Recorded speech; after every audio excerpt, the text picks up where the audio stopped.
morning friends, myself Praveen Kumar from Gurukul Guru school. आज हम बात करेंगे क्लास 9 का जो फर्स्ट लेक्चर है केमिस्ट्री का, मैटर इन आवर सराउंडिंग्स का जो अगला पार्ट है वो। इसके पहले हम बात कर चुके थे बहुत सारी चीजें, और उसमें एक बात ये थे कि आगे जो हम वीडियो में बात करेंगे वो बात करेंगे किस तरीके से जो मैटर के स्टेट होते हैं वो बदलते हैं और किन किन कारणों से जो मैटर के स्टेट हैं वो बदलेंगे। देखिए, स्टेट ऑफ मैटर कहने का मतलब यहाँ पे कि आपको ही मालूम है कि लिक्विड, सॉलिड, गैस, ये सब मैटर है हमारे। ये सॉलिड के मैटर के स्टेट है, सॉलिड, लिक्विड और गैस। अब रहा बात यहाँ पे कि ये किस तरीके से सॉलिड से लिक्विड होंगे या लिक्विड से गैस होंगे, या जो भी इनका इंटरचेंजेबल जो भी होगा किस तरीके से होंगे। तो आप एक चीज यहाँ पे देख सकते हैं कि जो फिजिकल स्टेट ऑफ मैटर होते हैं, फिजिकल स्टेट ऑफ मैटर वो दो तरीके से बदलते हैं। यानी कौन कौन तरीके हैं? पहला दिया तुम्हारा चेंजिंग द टेम्परेचर और सेकेंड है चेंजिंग द प्रेशर। यानी टेम्परेचर बदल के, टेम्परेचर को हम बदल के भी स्टेट बदल सकते हैं और प्रेशर को भी चेंज करके हम उसका स्टेट बदल सकते हैं।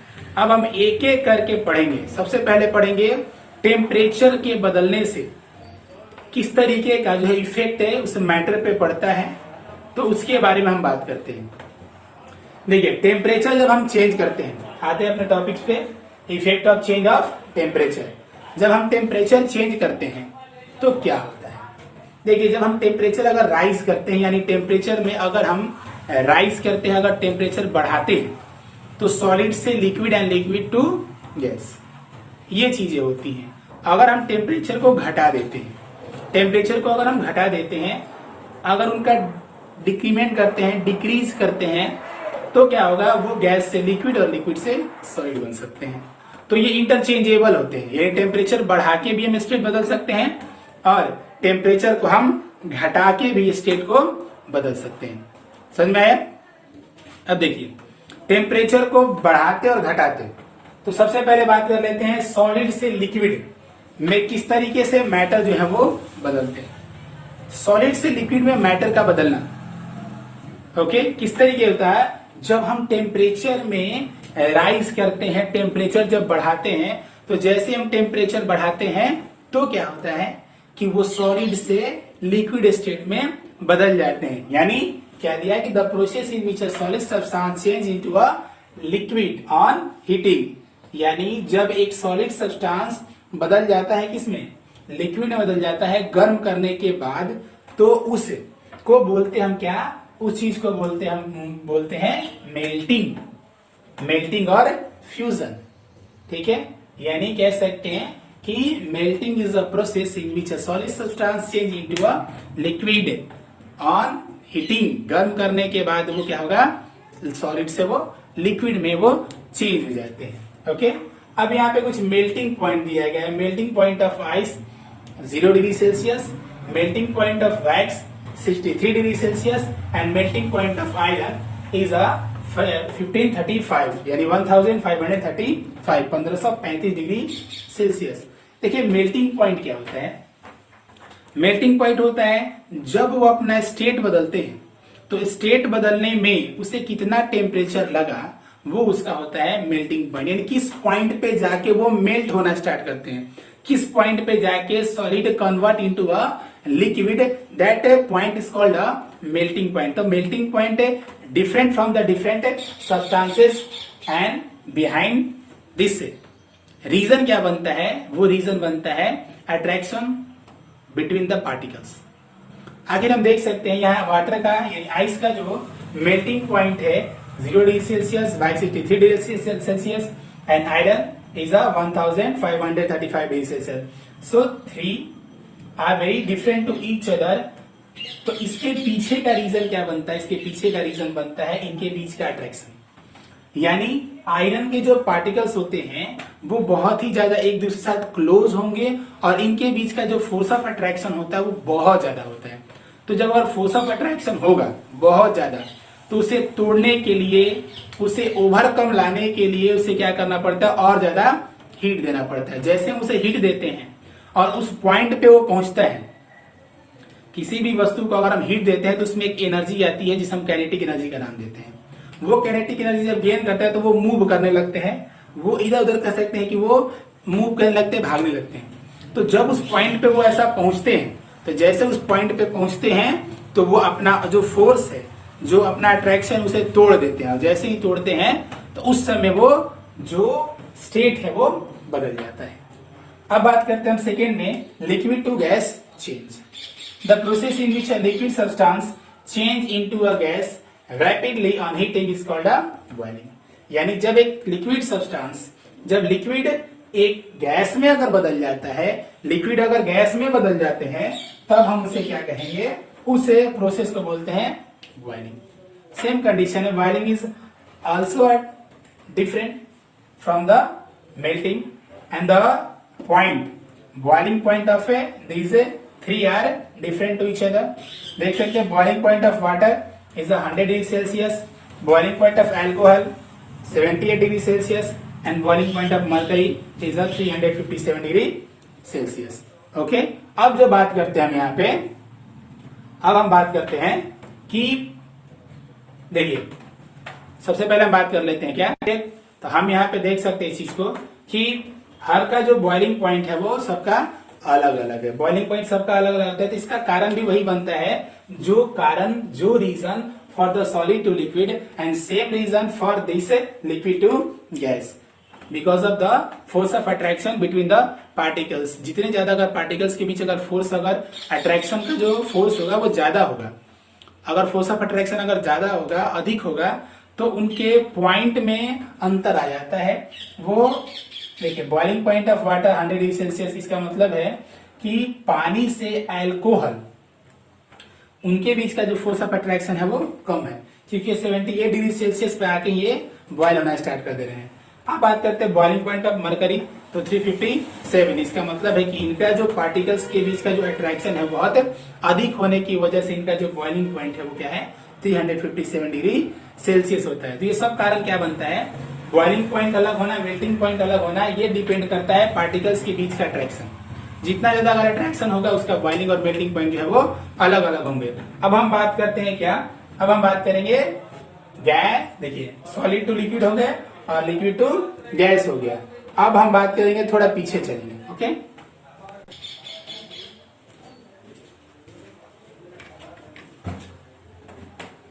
ठीक, हम बात करते हैं आगे, वो हमारा third number, gas to liquid.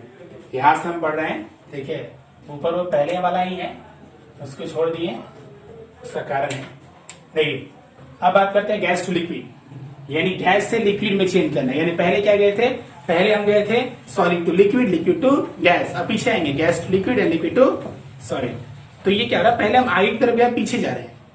जब आगे जा रहे थे तो टेम्परेचर को बढ़ा रहे थे, अब पीछे आएंगे तो टेम्परेचर को घटाते हुए आएंगे। देखिए, द प्रोसेस इन विच, देखिए, द प्रोसेस इन विच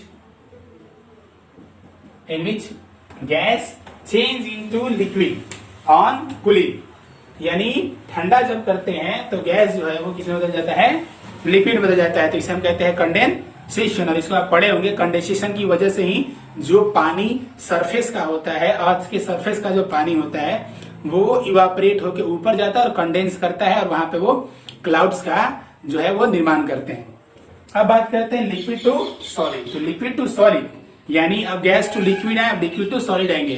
तो लिक्विड टू सॉलिड अगर हम चेंज करते हैं तो फिर वही काम करेंगे, कूलिंग करेंगे। यानी the process of changing a liquid into a solid is called the freezing. जब हम ठंडा करते हैं, फ्रीजर होते हैं, तो फ्रीजर में क्या होता है, हम ठंडा करते हैं तो ठंडा करने की वजह से वो बदल जाते हैं किसमें, सॉलिड से किसमें बदल जाते हैं, लिक्विड से बदल जाते हैं वो सॉलिड में। एक नोट यहाँ पे लिखे हुए क्या कि the state of matter can be change, यानी मैटर का जो स्टेट है वो बदल सकता है। कैसे बदलेगा, by changing the temperature, temperature के बदलने की वजह से क्या क्या, हीटिंग और कूलिंग, यानी हीट और कूल करेंगे, ठंडा और गर्म करते हैं तो क्या होगा, वो बदल जाता है, उसका स्टेट बदल जाता है। इसके बाद हम बात करेंगे, आगे हम बात करेंगे लैटेंट हीट के बारे में, ठीक है। तो हम अब बात करेंगे लैटेंट हीट के बारे में, ठीक है। अब आगे हम देखते हैं latent heat. Good morning friends, myself Raveen Kumar from Gurukul English school. आज हम पढ़ेंगे क्लास 9 का केमिस्ट्री का जो फर्स्ट लेक्चर है मैटर इन सराउंडिंग्स, उसी में हमारा टॉपिक लैटेंट हीट, ठीक है। और इसके बाद सब्लिमेशन होंगे, इफेक्ट ऑफ है, टेम्परेचर होगा, ठीक है, और इफेक्ट ऑफ प्रेशर हो जाएंगे। तो ये सब जो है हम आज पढ़ेंगे। देखिए हमारा सबसे पहले क्या है लैटेंट हीट। देखिए लैटेंट हीट कहने का मतलब होता है, लैटेंट का अगर मतलब कहें तो इसका मतलब होता है हिडन, मतलब कोई छुपा हुआ चीज जो कभी नजर नहीं आता है, समझ में नहीं आएगा, तो लैटेंट हीट वही होता है। ऐसे पहले भी हम पढ़ चुके हैं क्या कि कभी भी अगर मान लेते हैं सॉलिड से अगर लिक्विड या लिक्विड से अगर गैस करना है तो टेम्परेचर में इंक्रीमेंट करना पड़ता है। यानी टेम्परेचर में जब हम बढ़ाते हैं, जब टेम्परेचर को अगर बढ़ाते हैं तो बढ़ाने के बाद ही जाके वो अपना स्टेट बदलते हैं। एक स्टेट बदलने के लिए टेम्परेचर का राइज होना जरूरी है। लेकिन जब हम सॉलिड को लिक्विड में, यानी सॉलिड जब लिक्विड में वो कन्वर्ट होता है, ठीक है, तो लिक्विड में कन्वर्ट होने के बाद उसका टेम्परेचर अगर हम नोट करें और जो सॉलिड यानी आइस है उसका टेम्परेचर नोट करते हैं तो दोनों का टेम्परेचर सेम होता है और वो होता है आपका 0 डिग्री सेल्सियस। यानी मेल्टिंग पॉइंट और फ्रीजिंग पॉइंट दोनों जो है वो सेम हो जाते हैं। जबकि यहाँ पे क्या बताया जा रहा था कि स्टेट बदल जाते हैं। जब हम टेम्परेचर चेंज करेंगे तो स्टेट बदलेंगे। हम यहाँ पे देख रहे हैं कि बिना टेम्परेचर चेंज किए ही स्टेट बदल जा रहे हैं। जैसे मैं सपोज करें कि अगर एक हम एग्जांपल लें तो ये बर्फ के टुकड़े को लेते हैं और बर्फ के टुकड़े को लेके किसी जार में उसको गर्म करते हैं। गर्म करने से पहले उसका टेम्परेचर नोट करते हैं। टेम्परेचर नोट किए तो उसका टेम्परेचर आया मेरा 0 डिग्री सेल्सियस। अब हम क्या करते हैं कि उसको गर्म करते हैं। गर्म कर रहे हैं, वो पिघल रहा है, ठीक है, जो बर्फ का टुकड़ा है वो पिघल रहा है। लेकिन जब हम उसमें फिर अगर थर्मोमीटर डालते हैं और टेम्परेचर को अगर नोट करते हैं तो फिर हमें वही मिलेगा। वो क्या मिलता है, फिर हमें क्या मिलेगा, सिर्फ 0 डिग्री सेल्सियस। फिर अगर गर्म करते हैं, जब तक उसमें बर्फ का एक टुकड़ा रहेगा तब तक उसका टेम्परेचर जो है वो 0 डिग्री सेल्सियस जो है वो आपको बताएगा। तो हम यहाँ पे क्या देख रहे हैं, टेम्परेचर तो दे रहे हैं लेकिन यहाँ पे टेम्परेचर देने के बाद वो स्टेट भी बदल रहे हैं, बट उसका जो टेम्परेचर है, एक्चुअल टेम्परेचर जो है उसे सब्सटेंस का, उस आइस का मेल्ट करने के बाद भी वो सेम रहता है टेम्परेचर देने से पहले और टेम्परेचर देने के बाद भी। यानी कोई ना कोई एक ऐसी एनर्जी है जो उसको स्टेट चेंज कर रही है। यानी हम पहले ही पढ़ चुके हैं कि अगर हम एनर्जी देंगे तो ही स्टेट बदलते हैं। इसका मतलब है कि यहाँ पे कोई एनर्जी है लेकिन वो हमसे डिटेक्ट नहीं कर पा रहे हैं। तो डिटेक्ट नहीं कर पा रहे हैं तो इसका मतलब है कि वो कौन सा एनर्जी है, वो है लैटेंट हीट। तो वही है लैटेंट हीट, यानी the heat energy which has to be supplied to change of a substance is called its latent heat. यानी वो एनर्जी जो दी जाती है किसी सब्सटेंस को, उसको अपना स्टेट बदलने के लिए, ठीक है, वो स्टेट बदलने के लिए जब उसे एनर्जी दी जाती है, ठीक है, चेंज, यहाँ पे मिला लीजिएगा, चेंज द स्टेट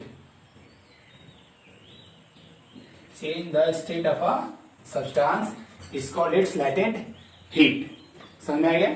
तो लैटेंट हीट जो है वो एनर्जी सप्लाई, यानी एनर्जी, वो एनर्जी जो किसी सब्सटेंस का स्टेट बदलने में, ठीक है, सहायता करती है, मदद करती है, लेकिन उसे थर्मोमीटर पे हम डिटेक्ट नहीं कर सकते हैं। लैटेंट हीट जो होते हैं वो दो तरह के होते हैं। एक होता है लैटेंट हीट ऑफ फ्यूजन और एक होता है लैटेंट हीट ऑफ वेपराइजेशन। तो दो तरह के यहाँ पे लैटेंट हीट है। पहला क्या है, लैटेंट हीट ऑफ फ्यूजन, और दूसरा लैटेंट हीट ऑफ वेपराइजेशन।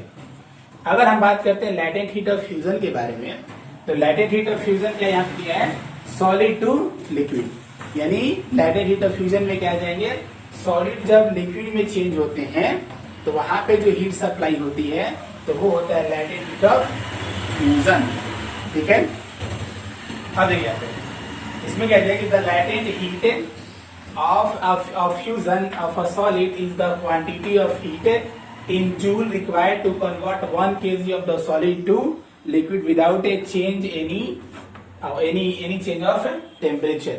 यानी latent heat of fusion क्या दिया हुआ है कि latent heat of fusion heat की वो क्वांटिटी है जिसे जूल में मापते हैं और वो 1 kg सॉलिड को कन्वर्ट करने में लिक्विड जितनी एनर्जी की जरूरत होती है, जितना हीट का आवश्यकता होता है, वही होता है हमारा लैटेंट हीट ऑफ फ्यूजन। और लैटेंट हीट ऑफ फ्यूजन का यहाँ पे वैल्यू दिया हुआ है, ये है मेरा latent heat of fusion 3.34 multiply 10 to the power 5 joule per KG. ठीक है, इसको याद रखेंगे। The latent heat of fusion of ice is 3.34 multiply 10 to the power 5 joule per KG. तो ये हमारा हुआ लैटेंट हीट ऑफ फ्यूजन। इसमें एक क्वेश्चन आता है कि जैसे हम एक बर्फ लेते हैं, उसका भी टेम्परेचर 0 डिग्री सेल्सियस, एक लिक्विड फॉर्म होता है जिसका भी टेम्परेचर 0 डिग्री सेल्सियस, दोनों का टेम्परेचर सेम है, वाटर का भी और ये सॉलिड यानी बर्फ का भी, दोनों का जो टेम्परेचर है वो सेम बनता है। अब यहाँ पे क्वेश्चन आता है कि जो हम बर्फ का टुकड़ा लिए हुए हैं, अगर उसको अगर अपने हाथों में रखते हैं तो ये ज्यादा ठंडा होता है उस लिक्विड के मुकाबले, उस लिक्विड के मुकाबले ये ठंडा होता है, जबकि दोनों का टेम्परेचर कितना है 0 डिग्री सेल्सियस होता है। तो फिर ये क्वेश्चन उठता है कि आखिर दोनों का टेम्परेचर जब अगर एक जैसा है तो फिर एक ठंडा क्यों ज्यादा लग रहा है, एक कम ठंडा क्यों है। तो इसका आंसर ये बनता है कि जो लिक्विड हो चुका है वो अपना स्टेट बदला है, यानी वो बर्फ से वो पानी बना है, ये सॉलिड से लिक्विड हुआ है, तो उसका क्या हुआ, उसमें लैटेंट हीट चला गया। तो लैटेंट हीट जाने की वजह से वो अपना स्टेट बदला और हीट होने की वजह से वो ठंडा कम लगेगा, जबकि बर्फ में क्या है लैटेंट हीट नहीं होता है। तो लैटेंट हीट जब नहीं है इसका मतलब है कि वो ज्यादा ठंडा ही लगेगा। और वैसे भी हम देखते हैं कि जैसे ही बर्फ को अगर हाथों पे रखते हैं या अपने किसी भी मतलब बॉडी के टच करा के अगर रखे उसे, तो क्या होता है कि वो पिघलने लगता है और सिर्फ वही हिस्सा, यानी सपोज करते हैं कि अगर हम यहाँ पे अगर रखे हुए हैं अगर बर्फ के टुकड़े को, तो यही हिस्सा जो है वो ठंडा लगेगा। कारण क्या होता है कि इससे इतने ही हिस्से से हमारे बॉडी से वो हीट लेता है पिघलने के लिए, क्योंकि उसको स्टेट बदल रहा है, वो हमसे हीट लेता है, बाहर के एटमॉस्फेयर से हीट लेता है, तब जाके वो अपना स्टेट बदलता है और पिघलना स्टार्ट करता है, और वहीं पे हमको सिर्फ ठंडा लगता है। तो वो हीट कहां से ले रहा है, हमारे बॉडी से वो हीट लेता है। अब हम बात करते हैं सेकेंड में। तो सेकेंड हमारा क्या है, लैटेंट हीट ऑफ वेपराइजेशन। इसमें क्या दिया है, liquid to gas, same condition, यानी 1 kg लिक्विड को गैस में चेंज करने के लिए जितने हीट की आवश्यकता पड़ती है वो होता है लैटेंट हीट। और वो भी देख सकते हैं बिना टेम्परेचर में राइज किए हुए, ये नोट करने वाली बात है कि बिना टेम्परेचर में राइज किया ऐसा होता है। और लैटेंट हीट ऑफ वेपराइजेशन कितना दिया हुआ आपका 2.25 multiply 10 to the power 5 joule per KG.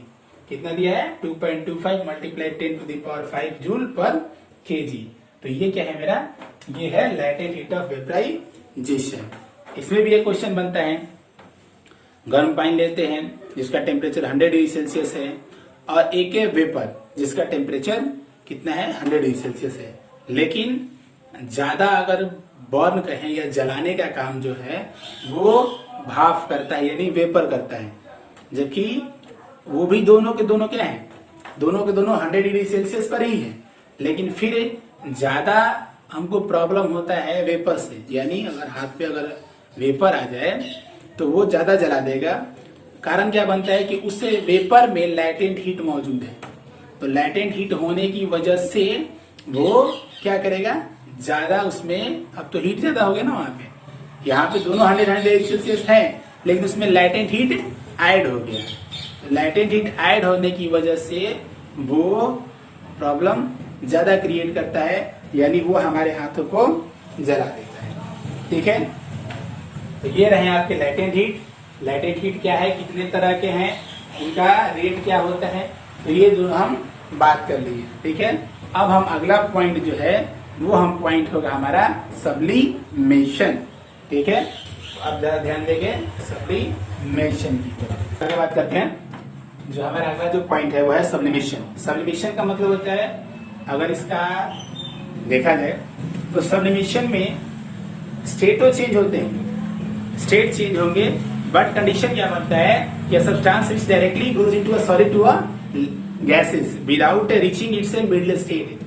बिना या मिडिल स्टेट आए हुए ये बदल जाते हैं सॉलिड से डायरेक्टली वेपर में। और अगर हम कूल करते हैं, अगर उसे ठंडा करते हैं तो directly change into solid without take a medium a solid liquid. यानी बीच में अगर हम बात करें तो ये डायरेक्ट क्या होते हैं, सॉलिड से ये डायरेक्ट गैस में चेंज होंगे और गैस से ये डायरेक्ट सॉलिड में चेंज हो जाएंगे।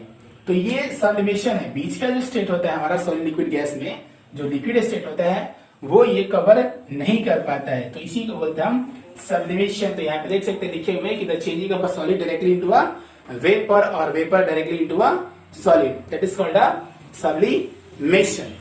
और इसमें दो टर्म दिए यहाँ पे कि सब्लिमेशन में या कि वो सॉलिड जो सब्लिमेशन में भाग लेते हैं, जो पार्ट लेता है, that is called a Sublime.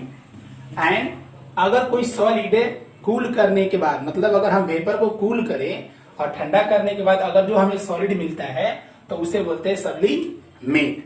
तो इसके बहुत सारे एग्जांपल्स हैं, जैसे में दिया आपको अमोनियम क्लोराइड है, आयोडीन है, कैम्फर है, ठीक है, नेप्थलीन और एंथ्रासीन है। तो ये आप देख सकते हैं। अब इसमें अगर हम कैम्फर का यूज करें, थोड़ा सा अगर बात करें कैम्फर के बारे में, क्योंकि आपको मालूम है कैम्फर का मतलब कपूर है। तो कपूर को अगर हम गर्म करें तो ये डायरेक्टली क्या होंगे, ये चेंज हो जाएंगे वेपर में, और फिर उसे ठंडा करते हैं तो डायरेक्ट चेंज होंगे वो सॉलिड में। तो जितने भी सारे दिए गए हैं, नेप्थलीन का बॉल्स आते हैं जिसे हम कपड़े में रखते हैं। नेप्थलीन के बॉल्स आते हैं, छोटे छोटे से बॉल्स आते हैं जो इंसेक्ट को, मॉथ जो होते हैं उसको हटाने के लिए, खत्म करने के लिए। कपड़े जो है वो अधिकतर जो होता है वो सिल्क के कपड़े जो होते हैं, नेचुरल जो कपड़े होते हैं, यानी सिल्क के जो बने कपड़े होते हैं, तो उसमें इंसेक्ट लगने का ये बन सकता है कि वो इंसेक्ट वहां पे लग जाते हैं। तो इसके लिए वो नेप्थलीन के बॉल्स आते हैं। तो वो भी क्या होते हैं, डायरेक्टली वो धीरे धीरे टेम्परेचर मिलता है तो वो गैस में वो चेंज हो जाते हैं। इसीलिए जो कपड़ों में है वो गंध रहती है उसकी, नेप्थलीन बॉल्स की। इसमें एक CO2 आता है जिसे हम लोग बोलते हैं ड्राई CO2। इसके बारे में थोड़ा समझेंगे। ड्राई CO2 कहने का मतलब है कि ये सूखा बर्फ होता है, ठीक है, जिसे हमें ड्राई कार्बन डाइऑक्साइड, सूखा बर्फ भी कहते हैं। आप देख रहे हो स्टेज के ऊपर, स्टेज पे जब कोई आर्टिस्ट अगर वो शो करता है तो नीचे से धुएं टाइप का निकलता है, जिसकी हाइट मैक्सिमम 2 फीट होती है। इससे ज्यादा हाइट वो नहीं जाता है। कारण क्या बनता है, ऊपर जाने के बाद वो खत्म हो जाते हैं। तो मैक्सिमम 2 और 3 फीट है हाइट होती है।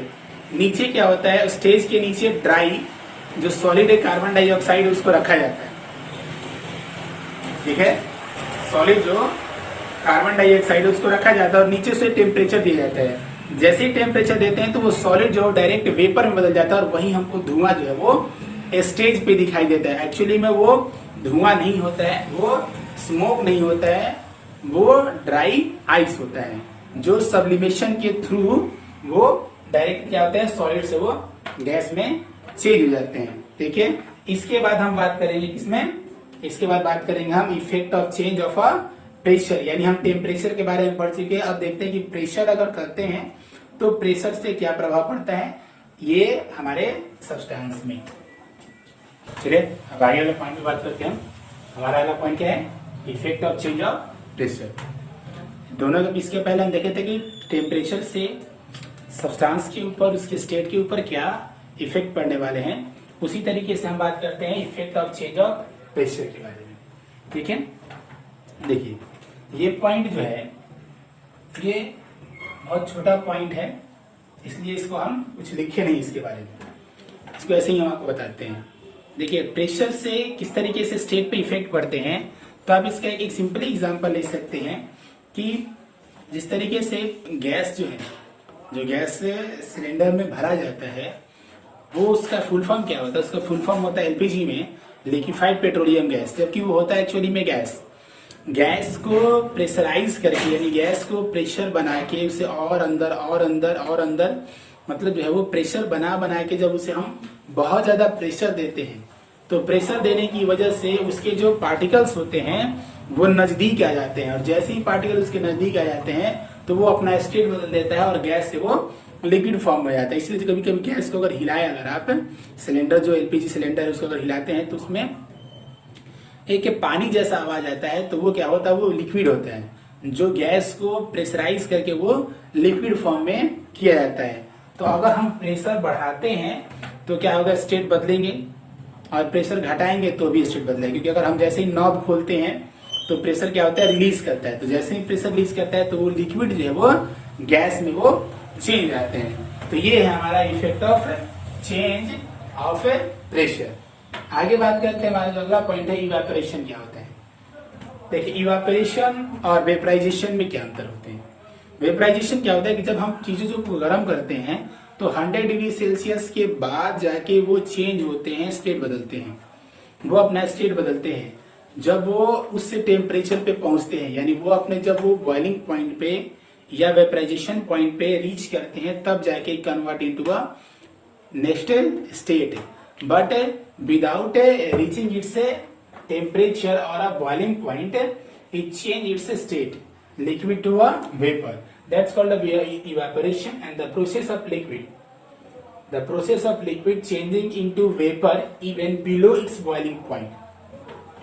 इस तरीके से सरफेस पे रखा हुआ पानी, यानी कहीं पे जमा हुआ पानी, धरती पे कहीं भी जमा हुआ पानी, या कपड़े का सूख जाना, ये सब क्या होता है, बिकॉज ऑफ द इवापोरेशन। क्योंकि हम कभी भी कपड़े को उबलता हुआ नहीं देखते हैं, उसका पानी जो वो उबलता हुआ नहीं देखते हैं, लेकिन फिर भी वो सूख जाते हैं, क्योंकि उसमें से पानी क्या होता है, वो वेपर बन के बाहर निकल जाते हैं। लेकिन वहां पे वेपराइजेशन ना होके वहां पे क्या होता है, वहां पे होंगे वो इवापोरेशन होता है। ठीक है, समझ रहे इस बात को। उस वहां पे क्या होता है, वहां पे उसको इवापोरेशन होंगे। ओके, अब देखिए यहाँ पे इवापोरेशन में कुछ फैक्टर दिए गए हैं कि कौन कौन से फैक्टर्स है that affecting the evaporation. Evaporation में कौन कौन चीजें जो है वो अफेक्ट डालेंगे। तो पहला क्या है हमारा, टेम्परेचर, सेकेंड है सरफेस एरिया, थर्ड है ह्यूमिडिटी, और चौथा है, फोर्थ हमारा है विंड स्पीड। पहला बात करते हैं हम टेम्परेचर के ऊपर। ठीक है, टेम्परेचर के ऊपर बात करते हैं। तो टेम्परेचर में हमारा क्या है कि जैसे हम टेम्परेचर बढ़ाएंगे तो इवापोरेशन का रेट बढ़ जाता है। यानी जैसे ही टेम्परेचर अगर ज्यादा अगर होने लगेगा तो क्या होता है कि जिसे जैसे मान लीजिए कि अगर हम ठंडे के दिनों की बात करें तो ठंडे के दिनों में कपड़े सूखने में क्या होता है, थोड़ा समय लगता है। लेकिन गर्मी के दिनों में क्या होता है, कपड़े सूखने में प्रॉब्लम नहीं होता है, जल्दी सूख जाते हैं। कारण क्या बनता है, टेम्परेचर। ठंडे के मुकाबले गर्मी के मौसम में, समर सीजन में the temperature is maximum compare to the winter season. तो वहां पे क्या होंगे, वो जल्दी जो है वो सूख जाते हैं। सरफेस एरिया का बात करें, अगर सेकेंड हमारा जो सरफेस एरिया है, चावल को कभी देखे हुए गर्म गर्म चावल हो, अगर आप खाते होंगे अगर, तो गर्म गर्म चावल क्या होता है ना, उसको फिर कहा जाता है कि एक काम कीजिए, उससे थाली में जो है वो फैला देते हैं। जैसे हम थाली में फैलाएंगे तो क्या होगा, उसका सरफेस एरिया बढ़ जाता है।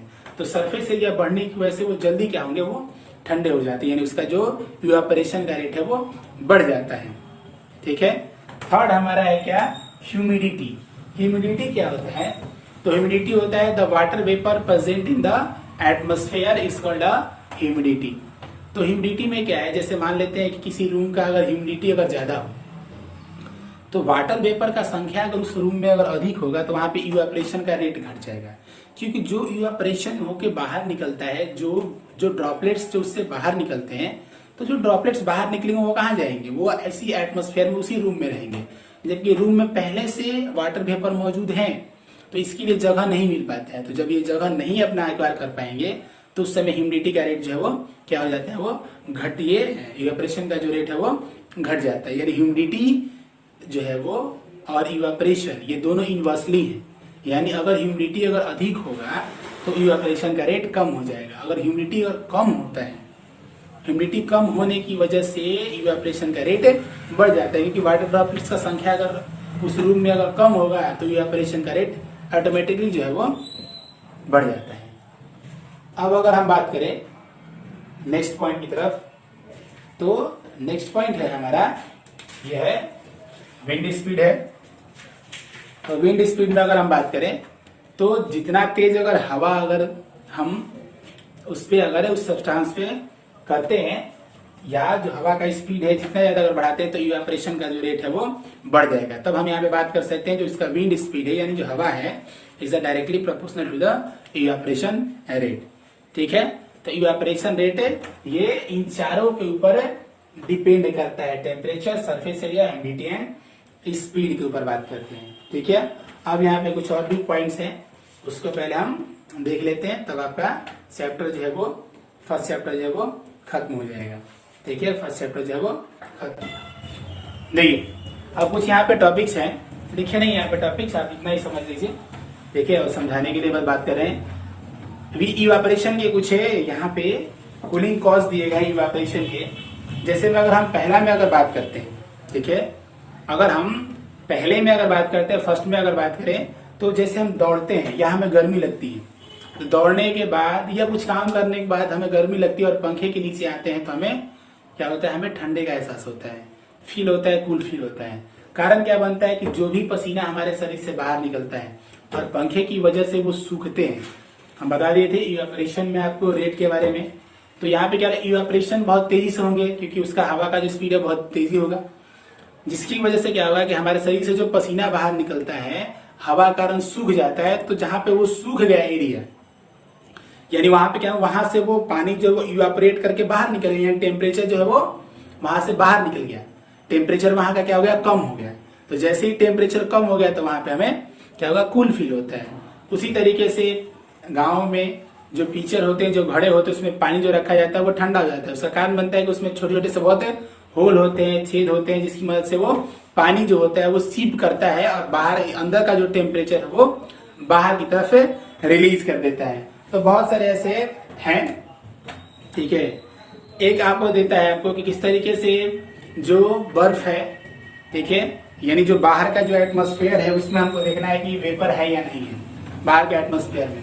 तो एक ग्लास लेते हैं, ग्लास में बर्फ के टुकड़े डालते हैं और बाहर का जो हिस्सा होता है उसे पूरी अच्छी तरीके से उसको क्या करते हैं, उसको पोंछ देते हैं ताकि एक भी बूंद जो है वो नहीं रहे। उसके बाद कुछ देर छोड़ते हैं तो देखते हैं क्या कि कुछ समय बाद चारों तरफ, ग्लास के चारों तरफ वाटर के ड्रॉपलेट जो है वो चले आते हैं। ठीक है, वाटर के ड्रॉपलेट चले आते हैं तो उसका कारण क्या बनता है कि ठंडा होने की वजह से वो सरफेस ठंडा है और जैसे एटमॉस्फेयर का ये जो वेपर है जब उससे टच करते हैं तो वो कंडेंस हो जाते हैं और कंडेंस होके वो अपना स्टेट बदल देते हैं। ठीक है, तो इससे हमको मालूम चलेगा क्या कि ये उसमें यहाँ पे एटमॉस्फेयर में वाटर वेपर है। एक देख सकते हैं कि यहाँ पे 3 स्टेट बताए गए थे। ठीक है, सॉलिड है, लिक्विड और गैस, इसके बारे में बताया गया था। और भी 2 स्टेट है इनको छोड़ के, ठीक है, इनको छोड़ के 2 स्टेट और भी है। पहला हमारा है प्लाज्मा। देखिए यहाँ पे जो है 2 स्टेट और दिए गए, प्लाज्मा और वो साइंटिन कंडेंसेट। ठीक है, तो इन दोनों के बारे में आगे चल के पढ़ना है। वैसे प्लाज्मा के बारे में अगर बताए, जो सन और स्टार्स होते हैं वो ग्लो करते हैं तो बिकॉज ऑफ प्लाज्मा, वो जिनमें वो प्लाज्मा स्टेट पाया जाता है। ठीक है, तो ये आपके चैप्टर जो है मैटर इन सराउंडिंग जो है वो पहला चैप्टर आपका खत्म हो गया। अब हम अगले वीडियो में बात करेंगे नेक्स्ट चैप्टर का, इज मैटर प्योर। ठीक है, जो हमारे मैटर है वो चारों तरफ वो प्योर है या मिक्सचर है, तो इसके बारे में हम बात करेंगे। तब तक के लिए आप जो है वो इस वीडियो को अगर है अच्छा लगा तो लाइक शेयर कमेंट जरूर करें, सब्सक्राइब करना ना भूलें और अपने फ्रेंड को भी बताएं। ठीक है, ताकि आपका जो क्लासेस का जो व्यू है वो बढ़े। ओके, तब तक के लिए गुड बाय। क्लासेस चला रहे हैं तो ये क्लासेस पढ़ने के बाद आप सभी को जरूरी है अपना कमेंट्स डालना। आपको अपना सब्जेक्ट पढ़ के और इसके बाद कमेंट्स में अवश्य लिखिए आइदर यू हैव अंडरस्टैंड और नॉट। इफ एनी क्वेरी उसमें आप मेंशन कीजिए और अदरवाइज उसमें लिखिए I understood, I have done my homework. और जो भी होमवर्क दिया जाता है उसको पक्का पूरा कीजिए।